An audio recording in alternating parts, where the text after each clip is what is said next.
My name's Adam August. My name is Nick Hicks. I am a co-founder and CEO of Batch, the cookie company. I am co-owner of Perform Sports Performance in Broward, as well as co-owner of Batch, the cookie company. Yeah, the cookie idea, I think, came from we both love eating cookies. I would bake cookies. I would get like tubs of cookie dough. I'd scoop it and I'd put like an Oreo inside or a Kit Kat bar inside, and then I would bake it, and Adam thought it was the best thing ever. So one day, jokingly, he said, dude, we should gotta open up a cookie company, man. This is amazing. And we would joke around about maybe one day we should open up a cookie shop. It was nothing more than a joke. But I said, yeah, man, let me know in a couple years. We'll do it. And literally 5 years later, he hit me up. He said, hey, I'm moving back down to South Florida, and I'm opening up this cookie company. And I was like, that's awesome, bro. And he goes, and you're gonna do it with me. He didn't skip a beat. Right away, he said he was in. And I said, all right, bro, say less. So that was it. Literally how it went.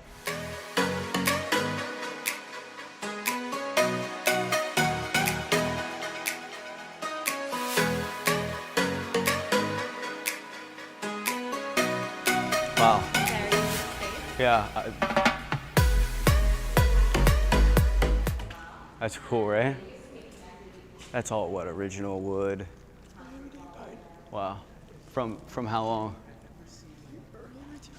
Early 1900s? Wow. Obviously it's important, right? We're a cookie shop. We need to have good cookies. But I looked around at other concepts in the marketplace, and it was very clear that businesses that have been able to scale, they don't have, quote unquote, the best cookies. So we didn't have a business plan. It was just kind of a figure it out as you go. The first logical place seemed to be, let's find a space. It's crazy. Like the very next day after we talked on the phone, I was looking for spaces. We didn't even have a name of the company.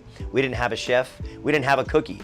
We didn't have anything, but I was already looking for spaces in Fort Lauderdale.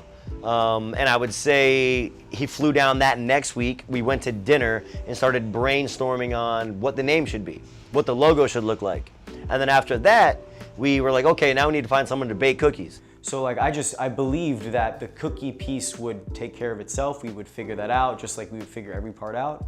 I never would have expected that we would land arguably the best pastry chef in Florida, let alone in maybe the country, to be on our team. That is completely unexpected. I mean, I've been doing this for 27 years, and I've worked at some of the best places in the world as far as hotels, fine dining restaurants, James Beard award-winning chefs, been on TV, done a bunch of stuff. So I bring a big backing and a following, and he knew that was important. We were very, very fortunate early on to be as successful as we were because of Max. Max gave us a level of credibility right away that if we were an unknown concept, we wouldn't have had. We would have had to build that over time. I went on LinkedIn, I have a sales background, kind of used my skills in prospecting, creating a list of maybe 25 to 30 different pastry chefs in South Florida, crafted a short message letting them know that I'm starting a business, I'm looking for a partner, don't have to put any money down, willing to give you equity, are you open to meeting? And to Max's credit, he was the only one that responded. And at that point, I didn't know what Salty Donut was. I didn't know about all these different things that he'd done. So to me, it was like, great, here's this guy.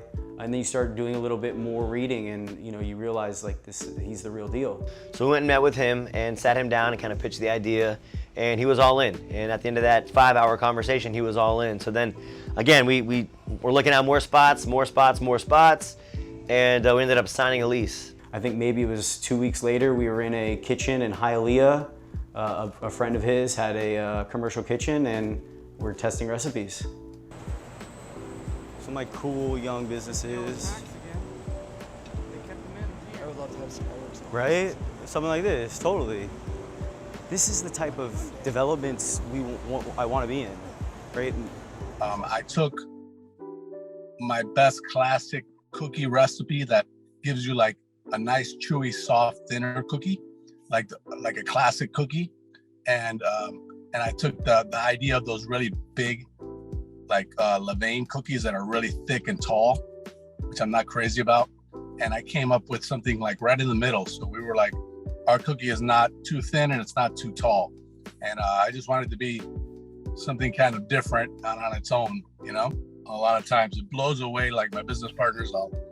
I'll usually only take like 2 times to perfect the recipe. That's what I think is so remarkable about Max's talent is he's able to put something out there and understand what tweaks he needs to make so that pretty much on the second time, and it's almost been the second time every time we've come out with a new cookie, he nails it. You gotta have a great like base cookie. I think anybody can make something taste good if they put a bunch of junk on top of it. I think that's where we're different about our cookies. We don't just slap an item that's bought and put it on top of our cookie and call it like a new flavor. We literally will create the cookie from scratch. Obviously the product helps, right? And at this point, I've probably eaten hundreds of our cookies and I still enjoy them. So I think that says a lot for how good the cookies are. What is your chocolate chip? Favorite cookie? Chocolate chip. That's my OG. I mean, I like the M&M one, but like, my first, this is common question. I kind of, I mentioned the cookies, so I figured you were gonna ask me what my favorite one is. What's your favorite cookie?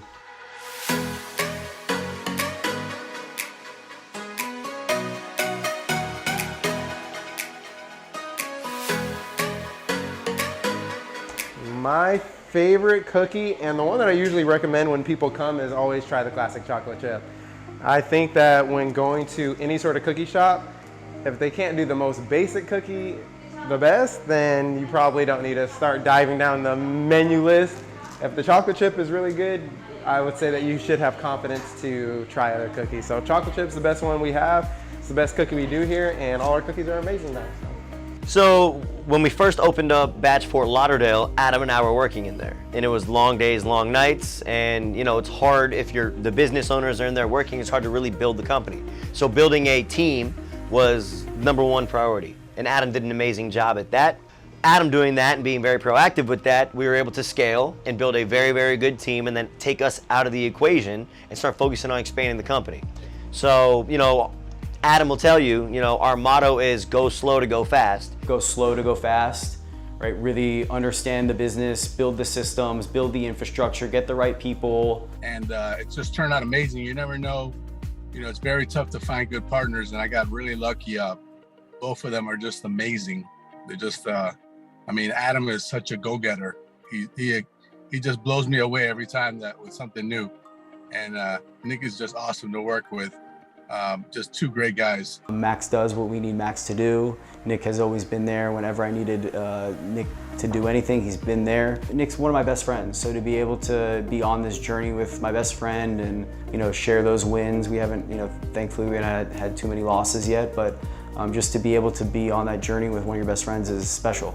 You show up and you're looking through these windows and seeing people baking and mixing and scooping. It's just like, kids peek through the window all the time with a big smile on their face. It's like the Willy Wonka chocolate factory type thing. You see the workers in the back, right? But you're in awe of what's going on behind the scenes. It's a fun business.